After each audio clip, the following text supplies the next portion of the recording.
বাংলাদেশ জাতীয়তাবাদী ছাত্র দলের মেধাবী নেতা এবং মেধাবী ছাত্র পারভেজকে নির্মমভাবে হত্যা করায়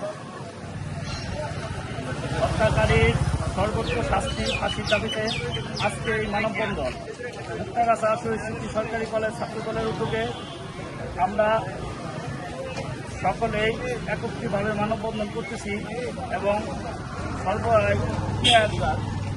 অপরাধীদেরকে অবশ্যই বিচারে আওতায় এনে সর্বোচ্চ শাস্তি ফাঁসি দিতে হবে।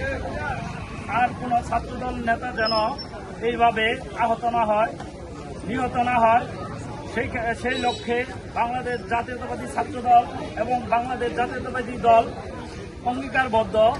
এই খুনিদেরকে কোনো ছাড় দেওয়া হবে না। এরা সকলে আওয়ামী লীগের দোসর এবং ছাত্রলীগের দোসর।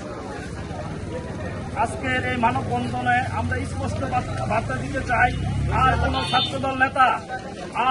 ছাত্রদল নেতা যেন নিহত না হয় এবং এই সাধারণ অনাকাঙ্ক্ষিত ঘটনার উপর ভিত্তি করে একটা মানুষের জীবনহানি এবং এই ছাত্রদল নেতাদের উপর আক্রমণ, এটা আমরা কখনো মেনে নেব না।